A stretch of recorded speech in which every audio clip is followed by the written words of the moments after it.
Alright, now that we're ready to start this video, let's just say the military is under attack as some of the comments from top military brass, especially the U.S. Navy, is coming under fire as they have essentially said they are looking for diversity over qualified applicants, and that has brought an uproar amongst our community. Now this whole entire situation is there's the Navy League, which puts on this entire little debacle. It's like a whole convention where a bunch of people from the military come together and hunky-dory talk about the military, where it's going, all these different things. And I will tell you, there is not a single video showing this. There is some footage from other presentations that do happen here, but this is being cited from Navy Times as a quotation from the Chief of Navy Personnel and some of the statements he made during this conference. And this was specifically addressing the use of having photographs in packages for officers as they try to rank up. And also even the Marine Corps does do this as well, which they've removed those as well. But we're looking at this where previously, a few years ago, they said, let's remove these. And now they're saying, for the sake of diversity, should we bring them back? Vice Admiral John Newell says, I think we should consider reinstating photos in selection boards. Newell said Tuesday at the Navy League's 2021 Sea Airspace Exposition.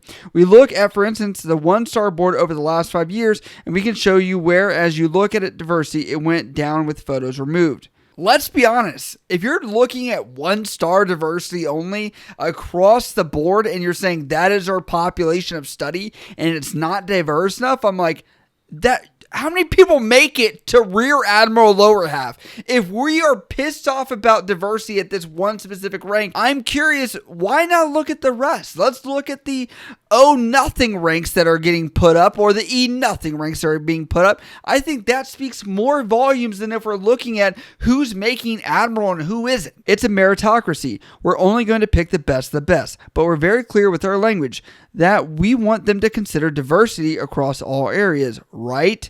With a question mark, Newell said, and therefore, I think having a clear picture on this just makes it easier. So actually, our data show it would support adding photos back in. Let's address this, because the military, since the longest ages of time that we've promoted people in war and combat, and we've said these people that are proving to be war-capable assets should make higher rank. It's been nothing else from that. I think where the military is getting in hot water with this is contradictions in what they state. Yes, they said they wanted diversity, but at the same time, they've also said this. This is straight from the website My Navy HR, which this admiral is in charge of and does speak frequently about certain issues, which their mission statement for the evaluation system on their website says this. The mission of the Performance Evaluations Branch is to support the Navy's objectives of selecting and detailing only the best and most fully qualified individuals to positions of increased trust and responsibility. This branch ensures that the performance portion of the official military personnel file, OMPF, is accurate and up to date. To achieve this objective, enlisted performance evaluations and officer fitness reports are examined, corrected, supplemented, amended, removed, and added to the master data file as directed by the Secretary of the Navy. So yes, this is written down that we should focus on diversity, but this, I think, statement has been here for much longer than what we've talked about with diversity as what has been fundamental to the U.S. military. And I'm not against diversity by any means. I honestly think that we do represent a very diverse population. If you look at even places I've been stationed and I look at the group photos, I'm like, man, I'm only proud to say, man, that is a diverse group of people that have come together for a common goal. I don't think that that's a bad thing to say, but we'll talk about some other statements that have come from this from other top leaders. Brigadier General A.T. Williamson, Director of the Manpower Plans and Policy Division for the Marine Corps, expressed similar sentiments based on what he's seen in his service. Although he acknowledged the Marine Corps is still collecting data on the most recent board season, the Marine Corps is completing a survey investigating bias in the service, and where bias is found, it will be corrected, Williamson said. If we find out there are disparities within the way we do business within the service, we need to be intellectually curious enough to ask why and figure out why, and then figure out what we need to to do, Williamson said. So the way Navy Times is framing this, from the comments that have been said, it looks like they're saying we're looking to remove the photos to make sure there isn't a bias initially when Mark Esper was the Secretary of Defense when this came about. And now they're like, it doesn't meet the diversity quota, so we're seeing a bias, so we need to add them back in. Now, this has brought an uproar in many Facebook comments, and I will say that sentiment and these thoughts have come across many different forms, many different social media platforms, where people are saying the military is no longer focusing on merit and focusing on quality, but they are now focusing purely on the diversity of its applicants alone. TM Mark Adams says, notice that the headline nor the chief naval personnel state that removing photos has hurt the Navy and its operations and readiness. What is said to be hurt is quotations diversity, and so we have to redo the board so that the merits of sailors take a back seat to their color and gender. Evan Felon says, in any civilian job application, asking for a photo to determine their race is illegal, and now you want a photo of the person for a promotion board to determine their race? Dick Deason says, how about just stick with competency? Competency wins the battles and saves the ship, not diversity. Concentrate on readiness for a change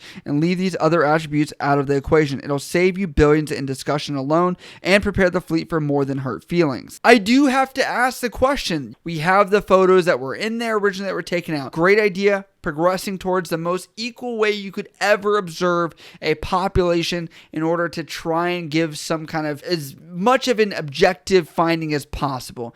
Now, let's also add to this context of what if we remove names, birthdays, sex, gender, whatever you want to say, any identifying factor of the service member to let the performance speak? How is this even a thing in 2021? Why is this not even standard across even on the outside world? I still find that crazy. As a progressive society that we're trying to become, why are we still fighting this?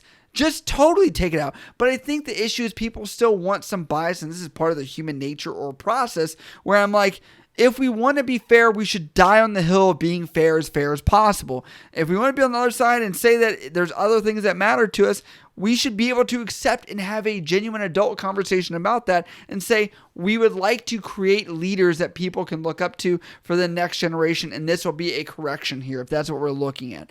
That's my opinion on this. That's where I see this, and it definitely represents my own thing here. I'm passionate about objectivity as much as possible and merit, because on a battlefield, a ship, wherever you're at, no one's asking about any of this stuff. That's why when Don't Ask, Don't Tell was taken away, no one cared as long as they did their job. As long as they can perform the job and do it to the T at which they are trained and execute how they're supposed to. And for some reason, I don't know why we're battling this right now. I'd like to know what you guys think about what's happening here, as these sentiments have been echoed across various platforms and people have said that this is where the military is going. Do you think this is justifiable? You can definitely read those comments down below. We'll put that Facebook link down below where you can read everything that's there, but it does look like there's not a source video of this either. As always, if you support what we do over here, you can support over at patreon.com for some special perks and benefits. Also, on top of that, we do have a YouTube join button below this video where you can help support the channel, get some special perks and benefits here on the channel as well. We appreciate it. As always, if you guys have questions about this or anything else, you can always hit me up on Instagram, Snapchat, Twitter, down in the comments below.